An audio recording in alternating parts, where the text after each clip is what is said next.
जयचार बुजाकी साहब। मेरा नाम कर्नल केसरी, आवाज आ रही होगा पीछे? मेरा नाम कर्नल केसरी सिंह राठौड़ है। मेड़तिया हूं, गांव शिवरासी। 21 साल की नौकरी करने के बाद में अभी सेवानिवृत्त हुआ हूं। देश की सेवा, देश का सिपाही तो मैं था। अब मैंने सोचा है कि अब मैं सिर्फ और सिर्फ, चाहे इस बात को नोट करें, अब मैं सिर्फ और सिर्फ अपने समाज का सिपाही बन के रहूंगा।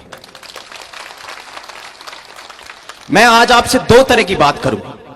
एक बात जो मेरे युवा भाइयों की पीड़ा मैंने देखी है, जो बेबसी देखी है, जो इन्होंने प्रकट की है, और एक बात जो अगले 10 साल में, जिसके बारे में आप नहीं जानते हैं, जो हमें लोकतंत्र पार्ट 2 लाने वाली है, आने वाली। आप इस बात को ध्यान से सुनना और सोचना कि क्या यह जरूरी नहीं है कि हम एक साथ एक जगह हो जाएं। छोटी सी एक कहानी सुनाऊंगा क्योंकि मुझे समय 5 मिनट का दिया गया है। एक बाड़ा था गांव में। बाड़ा समझते हैं सब? मैंने थोड़ी, हमारी मारवाड़ी थोड़ी वीक है तो मैं हिंदी में कंफर्टेबल हूं। एक बाड़ा था गांव में। उस बाड़े में किसी ने मुर्गियां पाल रखी थी। मुर्गी ने बच्चे, अंडे दिए, उसके बच्चे हुए छोटे छोटे चूजे, 15, 20, 25। और उसी में एक खेजड़ी पे एक घोंसला था जिसमें से एक चील का बच्चा गिर गया। वो गिरा मुर्गियों के बच्चों के बीच में। मुर्गी का बच्चा अंडे से निकलते ही उछल के खड़ा हो जाता है, सुंदर लगता है और ची ची ची करता हुआ पीछे पीछे भागता है। देखा है सबने? चील के बच्चे को बड़े होने में समय लगता है। चील का बच्चा छोटा होता है तो सुंदर नहीं होता। चील के बच्चे के हाथ पांव में उतनी जान नहीं होती। वो चील का बच्चा अपने आप को उन मुर्गियों के बच्चों के बराबर समझने लग गया, जो आजकल मेरे युवा समझते हैं अपने आप को उन मुर्गियों के बच्चों के बराबर। वो चील का बच्चा ये महसूस करने लग गया कि मैं भी मुर्गी हूं, और कई गुजरी मुर्गी हूं जो उन मुर्गियों के बच्चों के साथ साथ जो उसकी तौहीन करते थे कि देख, तुझसे तो चला भी नहीं जाता, तेरे तो पंख भी नहीं है, तू तो पीछे पीछे घिसट के आ रहा है। ये दुर्दशा मेरे उन युवाओं की है जो अभी मैं देखता हूं। फिर क्या हुआ? समय गुजरता गया, वो चील का बच्चा बड़ा होता गया, पंख आए, मगर मेंटली टूट चुका था वो, जो मकराना में हम टूट चुके हैं। मेंटली टूट चुका था वो। उसको लगता था मैं तो मुर्गी हूं और मैं तो एक अजीब सी मुर्गी हूं।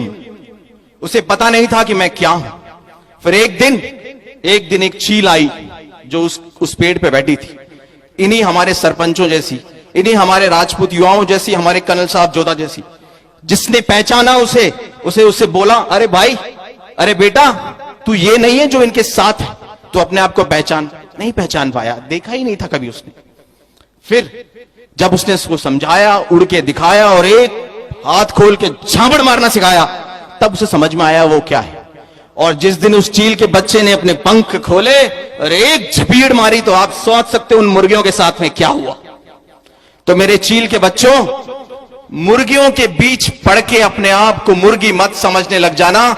ये जो चीलें उड़ रही है ना छोटी छोटी जगह पे, इनसे शिक्षा लो। अभी समय आ गया, हमें झापड़ मारना है। अब क्या झापड़ मारना है, मैं आपसे वो टेक्निकल बात करूंगा। आज के करीब 70 साल पहले हमें लोकतंत्र का आगाज हुआ और हमारी 2.5 से 3 पीढ़ियां खप गई हैं क्योंकि राज चले गए। और उस समय रिमोट कंट्रोल राजा महाराजाओं के पास था। हम समझते ही नहीं थे कि लोकतंत्र क्या होगा और लोकतंत्र में क्या होगा।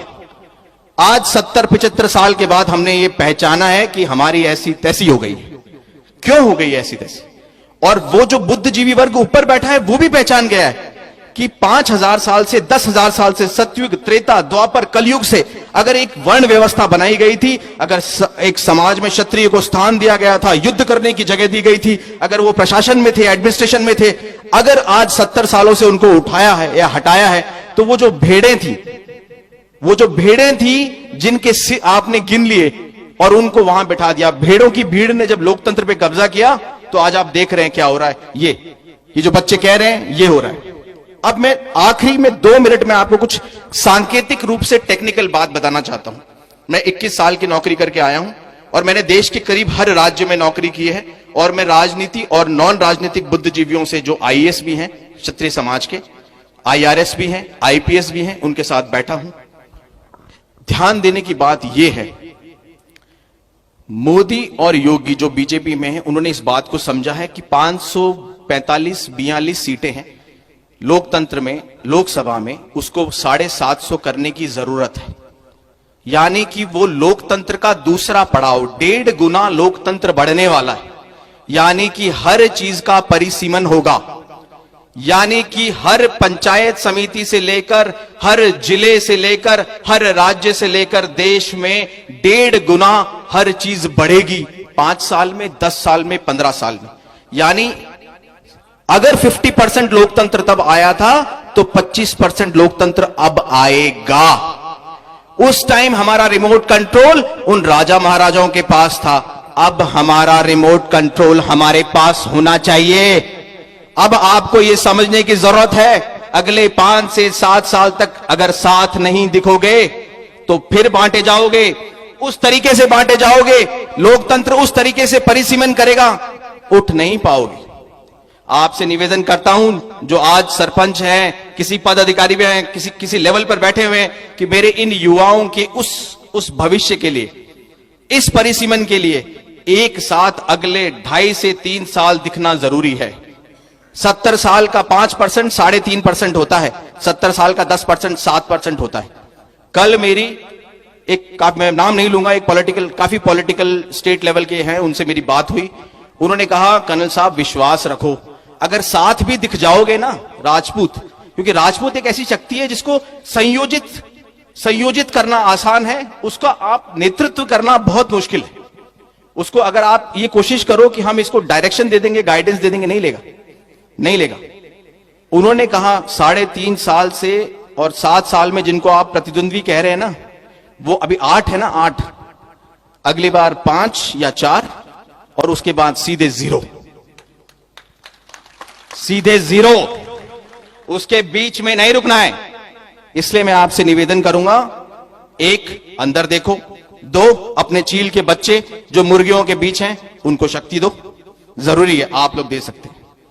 3 अपने बच्चों को बताओ, वो लोकतंत्र आके चला गया, अगले 5 साल में आपको पता भी नहीं लगेगा, कागजों में आएगा, नीतियों में आएगा, और 542 की 750 सीटें हो जाएंगी। 15 जिलों से 30 जिले हो गए, आप सिर्फ ये मीटिंगें करते रह जाएंगे। समझाओ, गांव गांव के बच्चों को समझाओ समीकरण क्या होते हैं, बदलाव आएगा, मुझे तो विश्वास है। इसीलिए मैं अब आज से अगले 5 साल, 10 साल, 15 साल, जब तक मैं जीऊंगा, मैं समाज का सेवक बन के रहूंगा। 4 बुझा